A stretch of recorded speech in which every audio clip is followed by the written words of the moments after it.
তোরা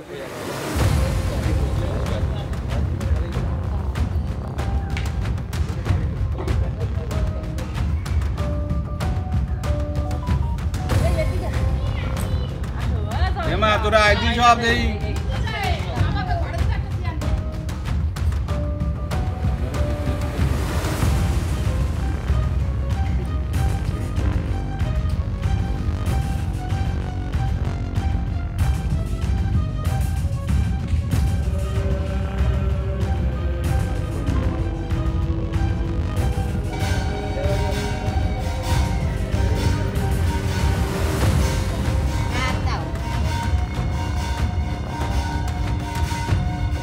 আমরা তার জন্য তো লড়াইতে বসছি। আমরা অন্বেষণে বসছি এই কারণের জন্য যে তাদের জন্য কোনো জায়গায় তারা যেন চিন্তা না করেছে, তাদের পাশে আমরা অল ইন্ডিয়া মতো মহাসংঘ মতুয়াদের, এবং শুধু আমি বলবো যে মতো নয়, যারা বিভিন্ন যে ধর্মের মানুষ হোক, যে জাতির মানুষ হোক, তাদের পাশে আমরা আছি। আমরা এই লড়াই কাটা যেতে পারে। আমাদের ভোট আমরা মনে করছি যে 2002 সালের পরে যদি হয় তাহলে সেটাকে দেখা যায় 50-র উপরে আমাদের ভোট কাটা যাবে। একটা বিষয় আপনারা বলছেন যে ভোট কাটা যাবে আশঙ্কা করছেন, তার কারণে আন্দোলনে বসছেন। শান্তনু ঠাকুর তারাও মতুয়া মহাসংঘের সঙ্গে রয়েছে ঠাকুরবাড়ি, তারা বলছে যে না, কারোর নাম বাদ যাবে না, হিন্দুরা এখানে থাকবে, তাদের নাগরিকত্ব দেবে। মতুয়ারা তো এখানে দ্বিধা বিভক্ত হচ্ছে, সেক্ষেত্রে মতুয়াদের আপনাদের আন্দোলনে কতটা পাশে পাবেন বলে আপনারা আশা? আমরা 100% পাশে পাবো। তার কারণ হচ্ছে মিথ্যে দিয়ে অনেক সময় বেশি সময় মানুষের ঠকানো যায় না, অল্প সময়ের জন্য অল্প কিছু লোকরা ঠকানো যায় না, কিন্তু বৃহত্তর লম্বাটাই মানুষকে ঠকানো যায় না। এই যে মানুষের কাছে আজকে টাকা নিচ্ছে, একদিন তারাই প্রতিবাদ করবে। আমরা নিঃস্বার্থভাবে আমরা অন্বেষণে এই জন্য বসতে যাচ্ছি। আমরা তাদের কাছে কিছু চাইছি না, কিন্তু তাদের পাশে থাকার জন্য। এবং তারা যখন বুঝবে যে ও যেটা বলছে একটা হিউজ পরিমাণে মিথ্যে কথা বলছে, তারাই একদিন ওর বিপরীতে যেয়ে তার জবাবটা দেবে।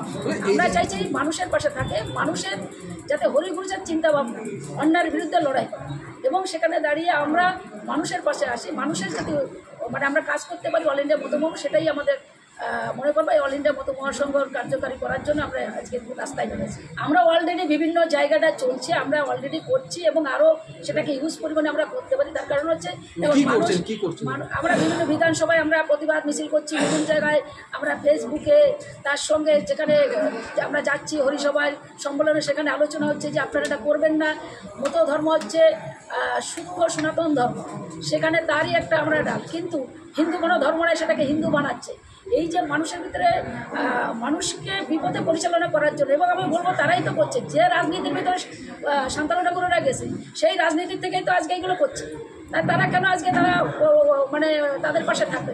ও তো চাইছে, এবং বিভিন্ন শুধু আমি বলবো মতো কাট করছে, কিন্তু মতো আজকে খুব হাস্যকর, খুব খারাপও লাগে যে যাদের ভিতরে আজকে মতো নয় তাদেরও কাট দিচ্ছে, তাদেরও কাট। প্রচুর মুসলমানরা কাট বানাচ্ছে, যারা পারমানটা দেখছে ওরা সেটা বলছে মুসলমানরা বের করবে না, ওর পারমানরা মুসলমানকে শান্তনু ঠাকুর দেখতে চাইলে আমরা দেখাই দিতে পারি। এবং বৈষ্ণব ধর্মের মানুষরা সেখানে কার্ড বানাচ্ছে, তাহলে মতোর কার্ডের ভিতরে আসবে কেন? অন্য ধর্মের মানুষ আসবে কেন? এটা একটা বিজনেস শুরু করেছে। আর আমি বলবো যে এই টাকাটা হিউজ পরিমাণে একটা টাকা, সেটা নরেন্দ্র মোদী অমিত শাহর কাছেও যাচ্ছে।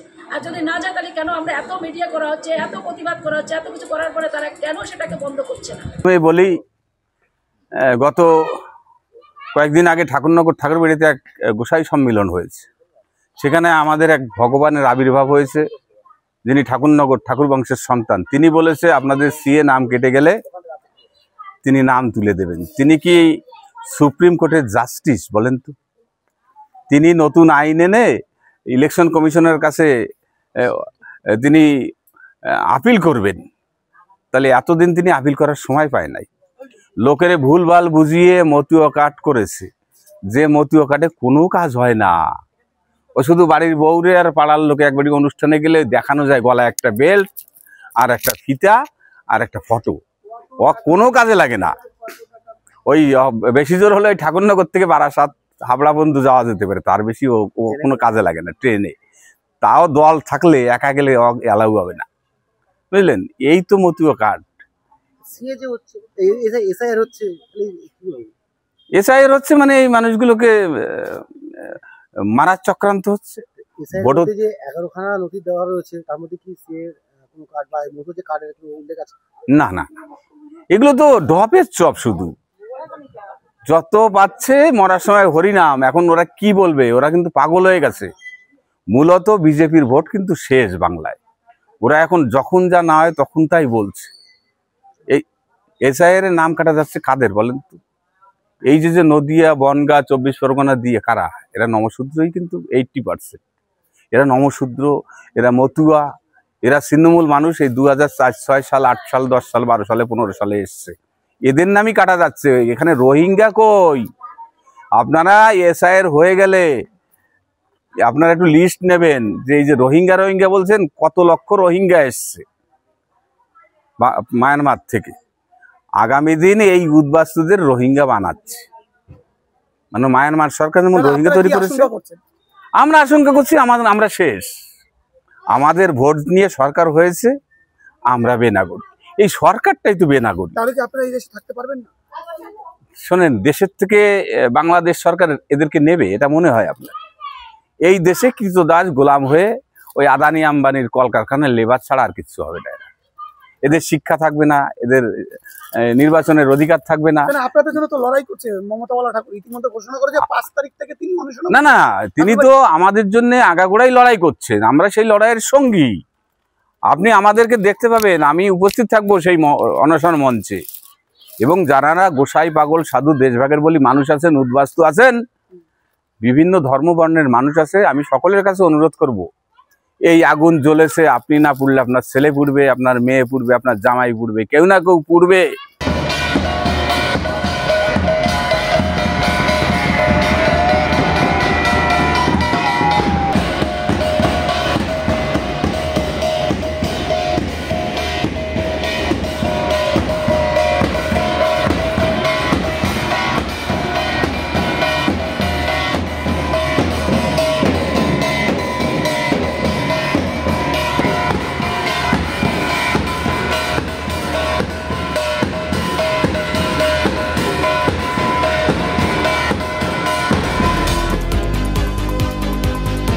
ফলো করুন সংবাদ প্রতিদিন ডিজিটাল।